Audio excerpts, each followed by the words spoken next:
So, Dr. Suzuki, I mean, issues like the Keystone have been dominating the news in the past few months. Do you think Canadians are becoming more aware of the impacts of the oil sands and the other? Well, I hope so. I think there's been far too little discussion about it.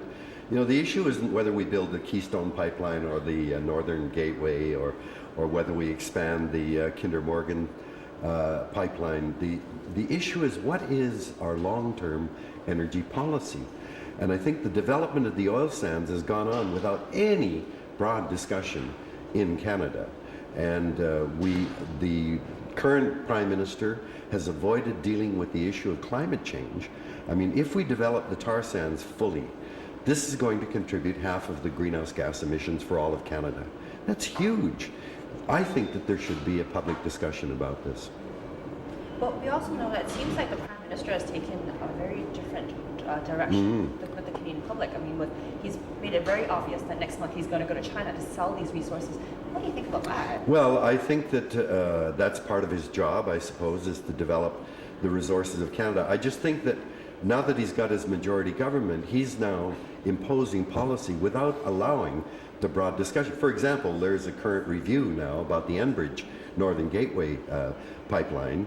Well, he's already said that pipe's got to go through. Well, wait a minute now. We haven't had the discussion about should it go through. There's huge opposition to the coastal First Nations, but the Prime Minister of Canada has said that pipeline's going through. That means this whole debate issue or the review process is ludicrous. It doesn't mean anything. So I think that Canadians ought to be thinking about, what is this person who is acting like a dictator now and ramming through things that he wants done and not looking at the bigger implications. Are you disappointed that Canadians haven't reacted as strongly as, I mean, I think they should? Well, I think we've gone into a very difficult economic time. We're not out of it yet. And my experience has been that environmental issues that I've been concerned with rise in public interest when times are good. But the minute the economy goes down, then right away we forget everything else and the economy becomes everything. So I think what we've got to realize now is that the economic consequences are also enormous environmental consequences. You can't separate them as if, oh, we got to focus on the economy now and forget about the environment. They're deeply intertwined, and we have to bring that discussion back to the fore. But right now, with the kind of wonky economic times, Canadians don't seem that interested in engaging. How would we bring about that interest back into the Canadian public? What I'd like to see, quite frankly, is more with the Keystone rejection now. There's going to be huge discussion in the United States about this. And I think that Canada has really got to look at its energy future. They're now saying, the government is saying that this is the key to our economic future. If that's true, Canada is in deep trouble, because an economy should reflect a broad, diverse contribution from many, many areas: fisheries, forestry, agriculture, tourism. These are all a part of the economy. If we put all our eggs in the basket of the tar sands, that's a very, very dangerous thing, it seems to me. Now, we have a model to look at in Norway. Norway discovered there was a huge deposit of oil in the North Sea. And Norway said, look, we can't get addicted to the money coming in from the North Sea oil because it's going to run out.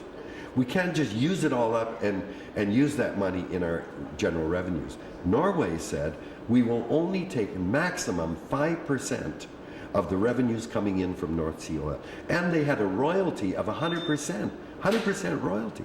Took a huge chunk of that money coming out of the North Sea oil. They only took 4 to 5% of that for their general revenues, and the rest they put in the bank. So Norway now has over $200 billion of North Sea revenue, which is for future generations. I mean, just the interest alone is a massive amount of money.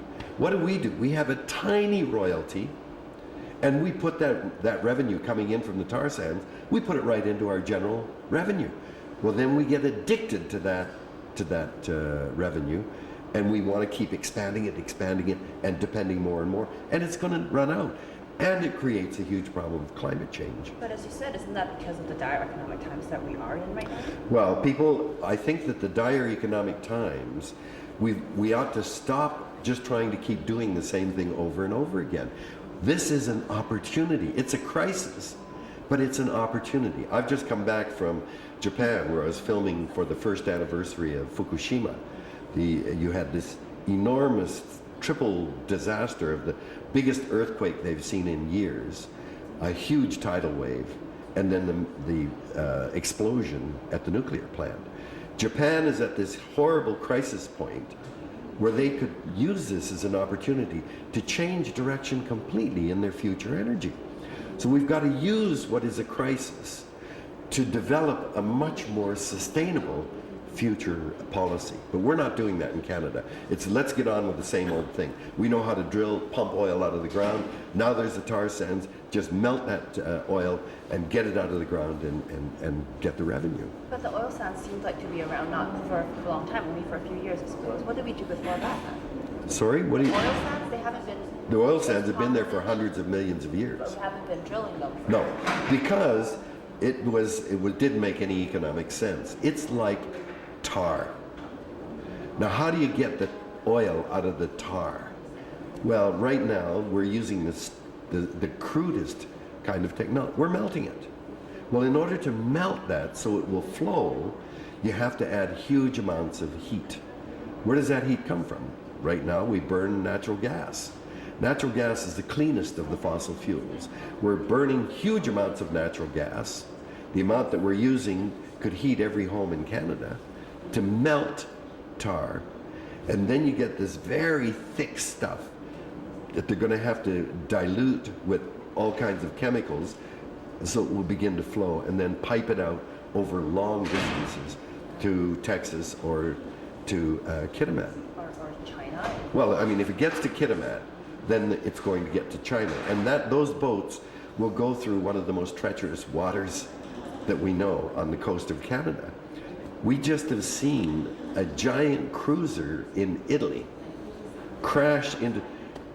That had thousands of people on that boat, and they crashed it.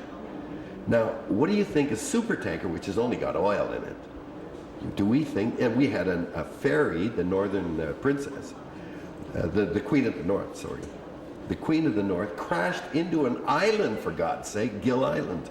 But there are all kinds of uncharted reefs and rocks, and we're going to have super tankers going out of there.